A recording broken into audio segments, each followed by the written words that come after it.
నాకు 4 ఏళ్ళు హర మహాదేవ శంభో శంకర. ఓం నమ శివాయ. గుడి ఎప్పుడు కట్టినారు స్వామి? గుడి కట్టింది ఎప్పుడు అంటే మనకు కరెక్ట్గా తెలియదు. మన పెద్దల పూర్వతరం నుంచి మనకు దేవస్థానం చేసుకుంటూ వస్తున్నారు. నాకు తెలిసి దాదాపు 100 సంవత్సరాల చరిత్ర ఉంది మన వీరభద్ర స్వామి వారికి. మా పెద్దలు చేసుకుంటూ వస్తున్నారు. మా నాన్నగారు మా తాతగారు వాళ్ళంతా చేసుకుంటూ వస్తున్నారు. వాళ్ళందరూ పెద్దవాళ్ళంతా కాలమైనాక మేము అర్చకత్వం నేర్చుకున్నాము. నేను చేయబట్టి ఇప్పటికి దగ్గర ఒక 45 సంవత్సరాలు అయింది. ఈ దేవస్థానం మనకు 100 సంవత్సరాల చరిత్ర కలది. మళ్ళీ అల్లాడపల్లిలో వీరభద్ర స్వామి ఎలాగైతే విగ్రహం ఉందో మన మడూరు గ్రామంలో కూడా సేమ్ ఇదే విధంగా వీరభద్ర స్వామి ఉన్నారు. పక్కన అమ్మవారు ఉంది. ఈ విధంగా మనకు వెలుస్తున్నారు మన మడూరు గ్రామంలో.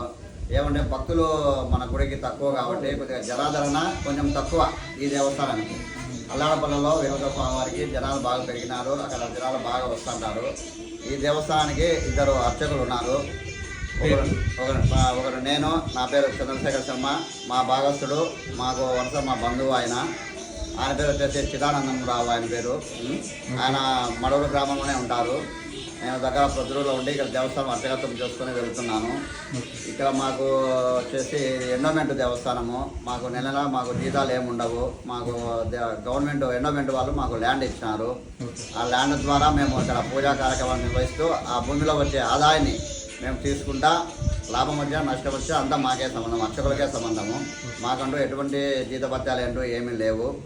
ఇక్కడ జనాలు తక్కువగా వస్తారు కాబట్టి మాకు 10 రూపాయలు వచ్చే ఆదాయం కూడా మాకు ఎటువంటి ఆదాయం లేదు. మాకు దేవస్థానం ఇక్కడికి ఇక్కడ ప్రతి సంవత్సరము మన మడూరు గ్రామంలో వచ్చిన వీరభద్ర స్వామికి శివరాత్రి పర్వదినాన ఇక్కడ 3 గ్రామ ప్రజలు ఇక్కడ అందరూ కలుస్తారు. చెంచుపల్లె, చిన్నవర్దాయపల్లె, మడూరు గ్రామ అందరూ ఇక్కడ బాగా కలుస్తారు.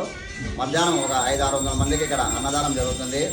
అందరూ చక్కగా భోజనం చేసి మళ్ళీ ఈరోజు రాత్రికి మళ్ళీ 3 ఊర్లు అనగా ఇప్పుడు చెప్పిన ఊర్లో చెంచుపల్లె, చిన్నవర్దాయపల్లె, మడూరు గ్రామంలో ఇక్కడ వీరభద్ర స్వామి వారు అమ్మవారు 3 ఊర్లు రాత్రిపూట మెరవని జరుగుతుంది. ఆ మెరవని వచ్చేసి రాత్రి ఇప్పుడు 6 గంటలకు సాయంత్రం మొదలవుతుంది. మళ్ళీ స్వామివారు దిగేసరికి టైం 12-1 గంట అవుతుంది రాత్రిపూట.